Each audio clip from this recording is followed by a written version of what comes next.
What's up, Wildflowers? It is Saturday, February 28th. It is the last day of February. The moon just entered in Leo. We've got a full moon in Virgo coming up. We've got the spring equinox coming up.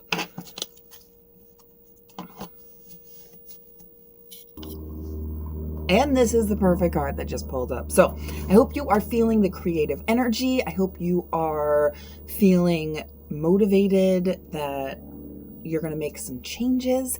But I pulled a spirit animal for today, and we've got the moth. And so this is perfect because this energy stirs up, especially this Leo, like big out, like see me, I am creating, right? And then it's going to go into that Virgo full moon where it's that planning, and we can get, and then the spring equinox. Spring is all about like rebirth. And so we've got this energy of creation, right? But we can go a little too big, a little too fast. I was just talking to somebody this morning, and then I was thinking, if I took my own advice that I give to other people all the time, then I would be so much further in life. So, but I was literally just having this conversation where so many times, think New Year's resolutions, right? Like we have this big plan and we make these vision boards and we make these elaborate schedules. I'm all about the Virgo energy because I am a Virgo. So I will make list after list after list, right? But then things get derailed. And then it's like, I'm a failure. I should be further along. This should be easier for me, especially for those of us who do the research and do the work and we know the answers. We start to get into this place of shooting all over ourselves. And we feel like this should be easier for me.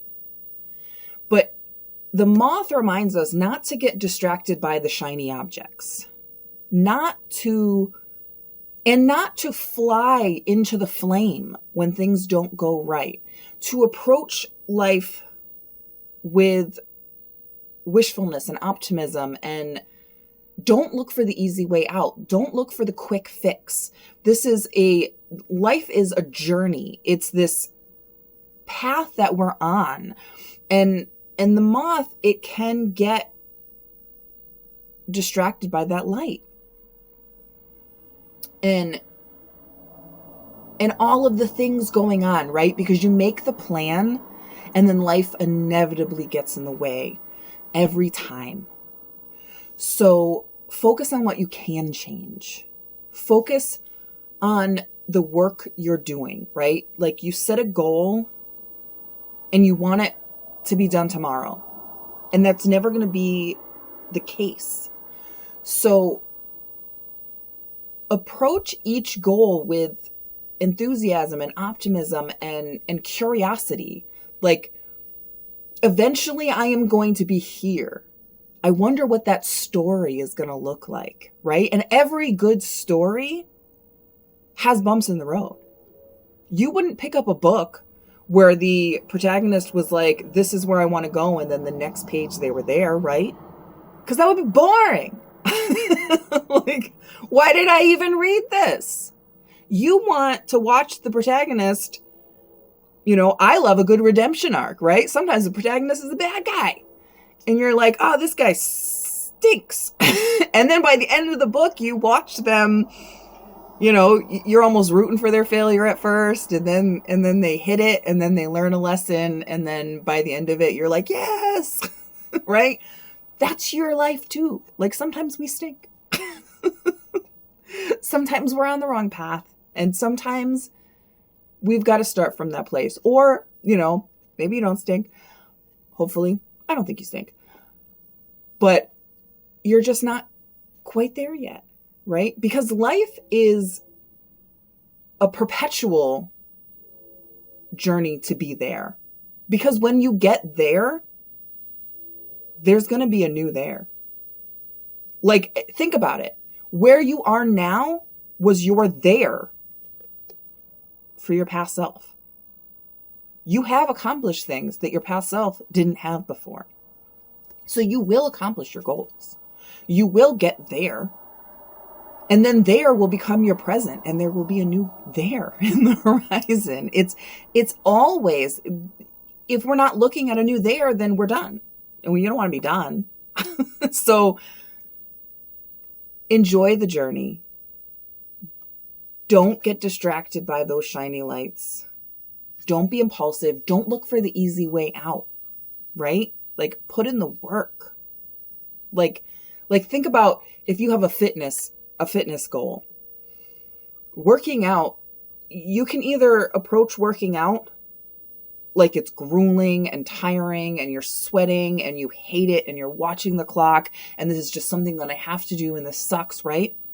Or do you remember when you were a kid and you'd be outside for hours climbing trees and playing tag and doing pull-ups on the monkey bars for no freaking reason? Because back then, exercise was playing. So what if you thought of exercise as playing now? Right? Everything can be that way. It can all be fun. It can all be whimsical, right? Even the challenging parts.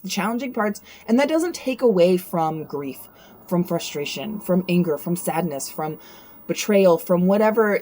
The negative still applies. This isn't toxic positivity. I got to be careful not to skate that line. But there can be fun in transformation as much as there is pain. And when we try to avoid feeling the pain, when we try to avoid the hard parts, when we try to avoid those middle parts where things are uncertain and we're tired and we just want it to be over and we want to skip this part, right? Like, I think about the movie Click with Adam Sandler. Like, we have a remote and you could just skip. But then what happens if you accidentally skip all the good parts too? Because those are mixed in. It's rarely ever all, right? Like, sometimes when we're in a hard time, we think it's all. Sometimes when we're in a hard time, it feels like it's all. Like, this is just all bad. This is just all negative. Like, just one thing after another. It's just beating me, right? It feels like it's all. But look closer, because there are moments where your partner hugged you for longer than usual, where you got lost in a funny movie with a friend and you laughed for an hour and a half, where you went for a walk in nature and you noticed like a really cool bird, right? Like, it doesn't seem huge, especially when you're just getting knocked down. But when you focus on those little parts, instead of the flame, instead of the fire, when you look around and you say, okay, this feels like all. I'm going to acknowledge that it feels like all. I'm going to acknowledge how frustrated I am. I'm acknowledging how angry I am. I'm acknowledging how sad I am. But also, this part was really cool. And I wouldn't have wanted to miss this part. Look for those parts. And don't get so focused on the fire. Don't try to skip. You can't skip. Right? Like, you got to keep going. Find that balance. Finish the projects, right? Like, don't just rely on the motivation. Like, when you feel the motivation, it's easy to be like, this is the plan and this is what I'm going to do, right? It's when those roadblocks hit you that the plan gets derailed. Don't let the roadblock derail the plan. Call back on that past enthusiasm. Remember that there was a time that you were really excited about this, and take a moment, an hour, a day, take a break. Like, I'm not feeling this anymore. And then get back on it. Don't be like, this is all trash now, right? All right, I'm going to pull some cards on the Ko-fi page, ko-fi.com/dandelionland. Go over there, become a supporter, unlock a full reading. I'm going to pull the tarot cards now at the Ko-fi page, and I'll see you over there. I believe in you.